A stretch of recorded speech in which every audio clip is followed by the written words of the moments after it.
అందరికీ నా యొక్క హృదయపూర్వక నమస్కారములు. మీకందరికీ తెలుసు, భారతదేశంలో ప్రమాణానికి ఎంతో విలువ ఉంది. ప్రమాణం చేసి ఎవరు కూడా అబద్ధం చెప్పరు అని న్యాయ వ్యవస్థ నమ్ముతూ మరి ప్రమాణం చేసిన తర్వాత ఎవరైనా కోర్టులో చెప్పే సాక్ష్యాన్ని నమ్ముతుంది. అదేవిధంగా ద ఇండియన్ ఎవిడెన్స్ యాక్ట్ 1872లో 32వ సెక్షన్ కింద డైయింగ్ డిక్లరేషన్ అంటే ఏంటి, ఏ పరిస్థితుల్లో దాన్ని నమ్ముతారు, ఇటువంటి విషయాల గురించి రాయటం జరిగింది. దాన్ని మనం ఈరోజు చర్చించుకుంటున్నాము. డైయింగ్ డిక్లరేషన్ అంటే మరణ శాసనం అనుకోండి. మరణానికి చేరువలో ఉన్నవాళ్ళు లేదా మరణిస్తారని చెప్పి ఆలోచించే వ్యక్తి తన చివరి దశలో అబద్ధాలు చెప్పడు, నిజం చెప్తాడు అని నమ్మి ఈ యొక్క డైయింగ్ డిక్లరేషన్ సెక్షన్ కింద కొన్ని పరిస్థితుల్లో ఆ స్టేట్మెంట్ ఇచ్చిన వ్యక్తి చనిపోయిన తర్వాత కూడా ఆ స్టేట్మెంట్ని నమ్మేటట్టుగా మరి మనకు చట్టం ఉంది. 2021లో సుప్రీంకోర్టు వారు Satpal versus state of Haryana, ఇది కిరోసిన్ ఆయిల్ బర్న్ కేస్ అని అంటారు, 2021లో వచ్చిన తీర్పు. ఈ సత్పాల్ అనే వ్యక్తి తన భార్య పూజారాణి మీద 90% ఆమె యొక్క ఒళ్ళు కాలిపోయే విధంగా కిరోసిన్ పోసి నిప్పంటించడం జరిగింది. ఈ 90% బర్న్ట్ అయినటువంటి ఈ అమ్మాయి మరి చనిపోయే పరిస్థితుల్లో ఉంది. మరి ఆ అమ్మాయిని హాస్పిటల్లో అడ్మిట్ చేశారు, క్రిటికల్ కండిషన్లో ఉంది. మరి ఆ పరిస్థితుల్లో డాక్టర్సు ఆ అమ్మాయి యొక్క ఆరోగ్యాన్ని ఎలాగైనా సరే బాగు చేసి ఆమె బ్రతికించాలని చెప్పేసి స్టేట్మెంట్ ఆమె ఇవ్వగలిగిన కెపాసిటీలో ఉండే విధంగా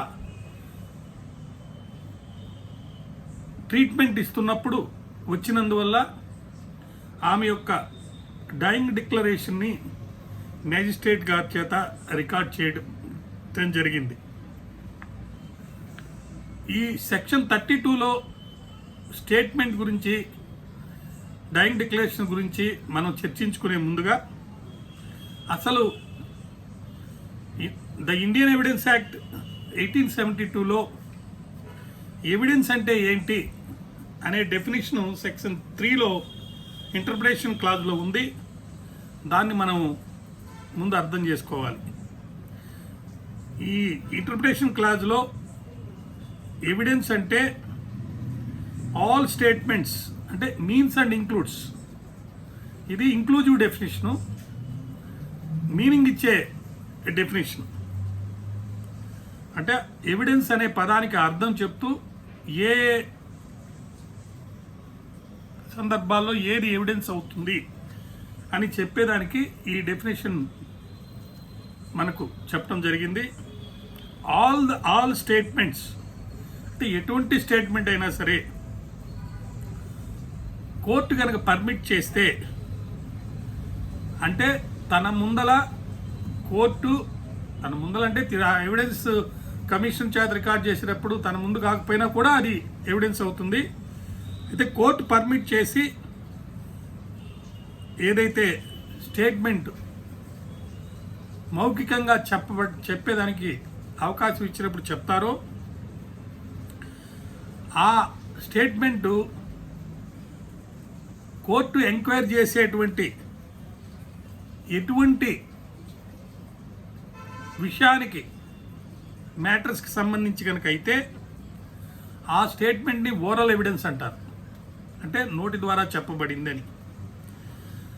అదేవిధంగా రెండో డెఫినేషన్ అంటే all documents including electronic records produced for the inspection of the court. అంటే కోర్టు వారిని ఇవి చూడండి, మీరు పరిశోధించండి, దీని గురించి తీసుకోండి, ఆలోచించండి అని చెప్పి ఏదైతే డాక్యుమెంటరీ ఎవిడెన్స్ కోర్టు ముందల ప్రొడ్యూస్ చేస్తారో వాటిని డాక్యుమెంటరీ ఎవిడెన్స్ అంటారు. ఈ డాక్యుమెంట్ అనే దానికి కూడా డెఫినేషన్ ఉందండి. డాక్యుమెంట్ అంటే any matter expressed are described upon any substance by means of letters కానీ, ఫిగర్స్ కానీ, మార్క్స్ కానీ, ఈ మూడు కలిపి కానీ రికార్డింగ్ ఆ మ్యాటర్కి సంబంధించి రికార్డ్ చేయడానికి రాసినటువంటి ఏదైనా సరే అది డాక్యుమెంట్ కింద వస్తుంది. సో మనకు స్టేట్మెంట్స్ అంటే ఏంటో తెలిసింది, తర్వాత డాక్యుమెంట్స్ అంటే ఏంటో తెలిసింది, ఎవిడెన్స్ అంటే ఏంటో తెలిసింది. మరి ఈ పరిస్థితుల్లో ఈ పర్టికులర్ కేసులో సుప్రీంకోర్టు వారు 90% కాలిపోయినటువంటి ఈ అమ్మాయిని డాక్టర్స్ రెస్టోర్ చేసిన తర్వాత ఆ స్టేట్మెంట్ రికార్డ్ చేయడం జరిగింది.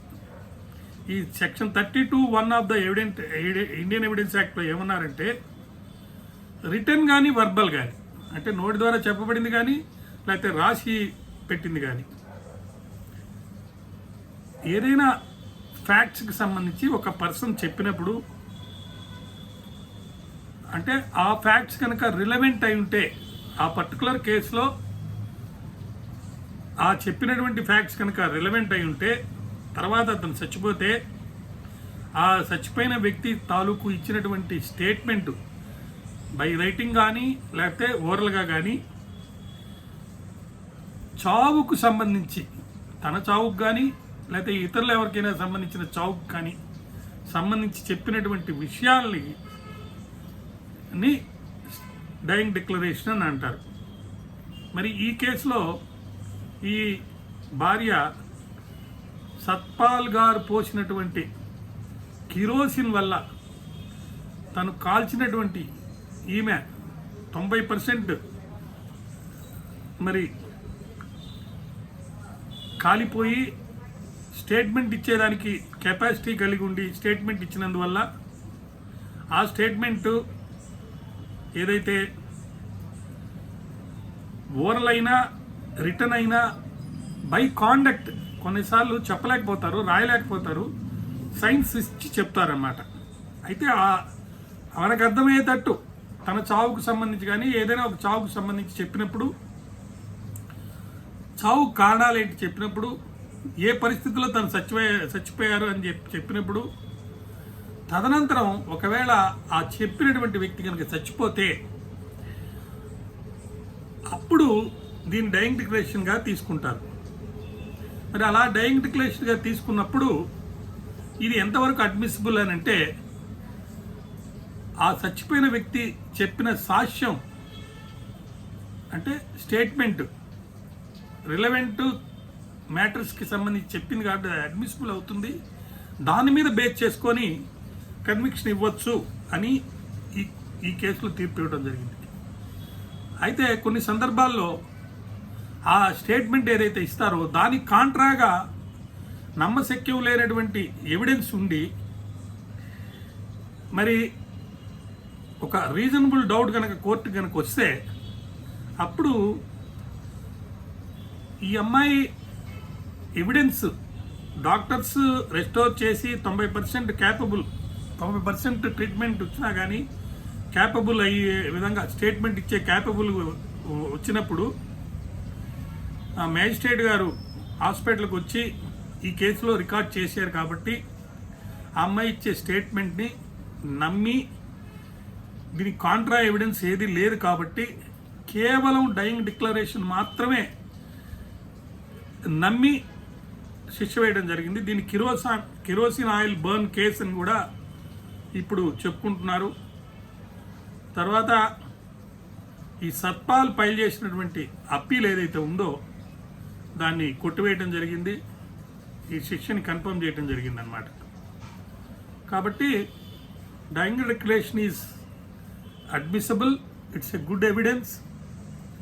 దాన్ని రిలై చేసుకొని కన్విక్షన్ ఇవ్వచ్చు అని చెప్పి ఈ కేసులో తీర్పు ఇవ్వడం జరిగింది. అదేవిధంగా ఈ డయింగ్ డిక్లరేషన్ యొక్క ప్రిన్సిపల్లో లెటరమ్ మార్టమ్ అనే లాటిన్ వర్డ్ మీద బేస్ అయ్యి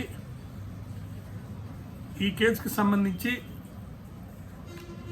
మనం మరి ఇంకో ప్రిన్సిపల్ కూడా అర్థం చేసుకోవచ్చు.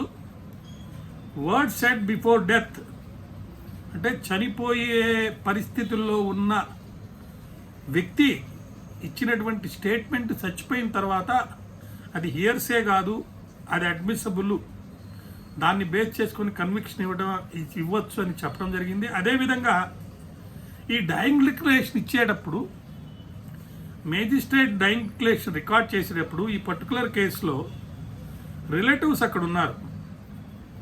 ఆ రిలేటివ్స్ ఉంటే ఈ రిలేటివ్స్ ఉన్నారు కాబట్టి ఈ సత్పాల్ అనే ఆయన ఏమని వాదించాడంటే వాళ్ళ బంధువులు అక్కడ ఉన్నారు, ఆ బంధువులు ఉన్నందువల్ల ఆ బంధువులు చెప్పినట్టుగా ఈ స్టేట్మెంట్ ఇచ్చింది కాబట్టి ఈ స్టేట్మెంట్ చెల్లదు అని చెప్పి చెప్పడం జరిగింది. అయితే మరి కోర్టు వారు దానికి ఒప్పుకోలేదు. ఎవరైనా ఒక వ్యక్తి చచ్చిపోయే పరిస్థితిలో ఉన్నప్పుడు వాళ్ళ బంధువులందరూ అక్కడికి వస్తారు, కానీ ఆ బంధువుల యొక్క ప్రోద్బలం వల్లనే చెప్పారు అనే దానికి ఎటువంటి ఎవిడెన్స్ లేదు. కాబట్టి అదేవిధంగా బంధువులు ఉన్నంత మాత్రాన ఆ ఎవిడెన్స్ని నమ్మకుండా దాన్ని డిస్బిలీవ్ చేయడానికి లేదని చెప్పి చెప్పడం జరిగింది. అంతే అదేవిధంగా ఏది కేసులో అయినా సరే ఈ డయింగ్ డిక్లరేషన్ సంబంధించి వచ్చినప్పుడు ఆ స్టేట్మెంట్ కనుక చనిపోయే పరిస్థితుల్లో వ్యక్తి చేసినప్పుడు అది తప్పక దాన్ని నమ్మాలి. ఇప్పుడు ఒక రేప్ విక్టిమ్ డయింగ్ డిక్లరేషన్ హైదరాబాద్లో ఇవ్వడం జరిగింది. హైదరాబాద్లో మరో కేసులో సంగతి చెప్తున్నాను. సిబిఐ కోర్టు జూలై 16 ఇద్దరు పోలీస్ మ్యాన్ని కన్విక్ట్ చేసి ఆ అమ్మాయి కస్టోడియల్ డెత్లో చచ్చిపోయినప్పుడు మరి చేస్తే ఆ ఇద్దరి కన్విక్షన్ కూడా కోర్టు అప్పీల్ చేయడం జరిగింది. అందువల్ల డయింగ్ డిక్లరేషన్ అనేది చాలా మంచి పీస్ ఆఫ్ ఎవిడెన్స్. దానికి కాంట్రా ఎవిడెన్స్ లేనప్పుడు ఇచ్చిన వ్యక్తి స్టేట్మెంట్ ఇచ్చిన వ్యక్తి తర్వాత చనిపోతే దాన్ని ఎవిడెన్స్ బేస్ చేసుకొని శిక్ష వేయొచ్చు అని చెప్పేసి మీకు నేను మనవి చేస్తున్నాను. ఈ వీడియో మీకు నచ్చింది కాబట్టి తప్పక సబ్స్క్రైబ్ చేయండి, అందరికి చెప్పి సబ్స్క్రైబ్ చేయించండి.